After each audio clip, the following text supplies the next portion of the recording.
પત્રકાર મિત્રોનું આજની આ પ્રેસ વાર્તામાં સ્વાગત છે.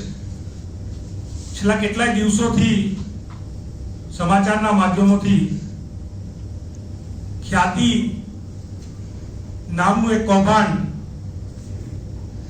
દરેકના કાને, ખ્યાતિ હોસ્પિટલમાં નિર્દોષ નાગરિકોના જીવ જાય અને બીજી બાજુ આજ ખ્યાતિ ગ્રુપના મુખિયા કાર્તિક પટેલ, જેમણે સરકારી જમીન જે ગુરુકુલ બાંધવા માટે આપી હતી,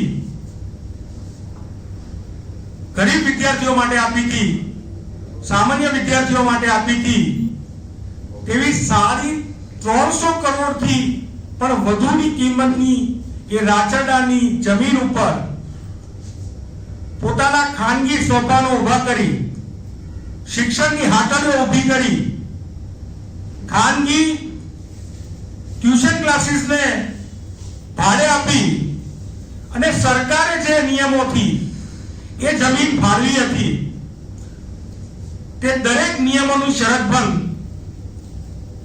તેમના દ્વારા કરવામાં આવી છે.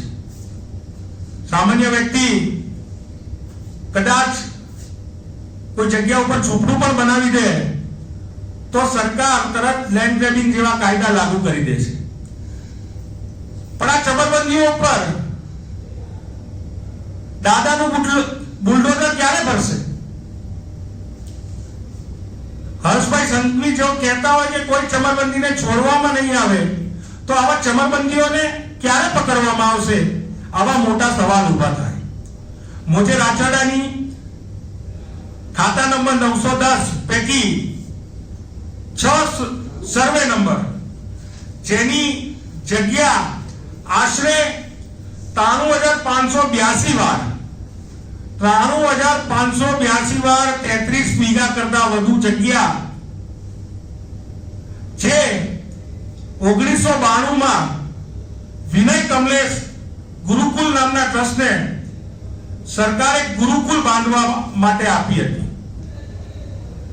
2014 માં પણ ગાંધીનગરના જિલ્લા કલેક્ટર દ્વારા જ્યારે સંસ્થાએ એક બીજી કેલોવક્સ નામની સંસ્થા જોડે ભાડા કરાર, રજિસ્ટર્ડ ભાડા કરાર કરી દીધા હતા, ત્યારે ત્યારના તત્કાલીન કલેક્ટરે ઓર્ડર રજૂ કર્યા હતા કે જે નિયમો અનુસાર આ જમીન ફાળવવામાં આવે છે તે નિયમોનું શરતોનું ભંગ થઈ રહ્યું છે. ત્યારે તો પોતાની સુમીલી ભગત હતી એ તો જ્યારે સરકાર કોઈ નિષ્પક્ષ સિટિંગ જજ દ્વારા જો આ પ્રકારના અધિકારીઓની તપાસ કરાવશે તો જ ખબર પડશે. સાથે સાથે આજે ત્યાં ખ્યાતિ વર્લ્ડ સ્કૂલ નામની સંસ્થા ચાલે છે. હજારો રૂપિયાની ફી ઉઘરાવવામાં આવે છે દરેક વિદ્યાર્થીઓ જોડેથી. કરોડો રૂપિયા જે સરકારી પડતર, સરકારી ગૌચરની જગ્યા સરકારે ગુરુકુલ બનાવવા માટે આપી હતી, આજે ત્યાં ખાનગી સ્કૂલ ચાલે છે અને આ જ ખ્યાતિ ગ્રુપના કાર્તિક પટેલ તેના ચેરમેન બનીને બેઠા છે. આ સંસ્થામાં એ ક્યારે સભ્ય બન્યા, આ સંસ્થા તેને સીબીએસઈ બોર્ડે મંજૂરી આપી એનો પણ આ લેટર અમારી પાસે છે. આ કમલેશ, વિનય કમલેશ ગુરુકુલમાં પોતે કાર્તિક પટેલ કઈ રીતે ચેરમેન બની ગયા એ પણ ચેરિટી કમિશને તપાસ કરવાની જરૂર છે. આવી સંસ્થાઓ સસ્તા ભાવે ટોકન રૂપે સરકારથી જમીનો લે અને પછી ત્યાં પોતાના ખાનગી સોપાનો, પોતાના કોમર્શિયલાઇઝ સોપાનો, પબ્લિક યુટિલિટીના સોપાનોને બદલી અને ખાનગીકરણથી, વેપારીકરણથી આ ગુજરાતના, આપણા અમદાવાદના નાગરિકોને લૂંટવાનું કામ કરે, ગાંધીનગરના નાગરિકોને લૂંટવાનું કામ કરી અને પોતાના ખિસ્સા ભરે.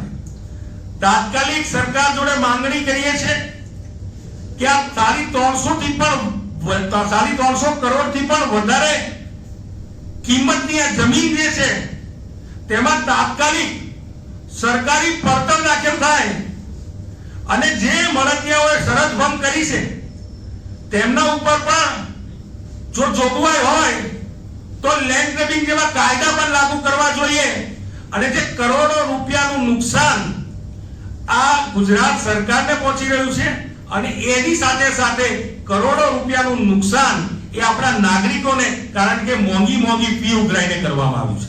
એક બાજુ સસ્તા દરે જમીન લેવાની, બીજી બાજુ મોંઘી ફીમાં લોકોને લૂંટવાના આ પ્રકારના જે કાળા ધંધા કાર્તિક પટેલ, ખ્યાતિ ગ્રુપ વાળા અને એમની સંસ્થા વિનય કમલેશ દ્વારા કરવામાં આવી રહ્યા છે, તેની તપાસની માંગણી કરી રહ્યા છે.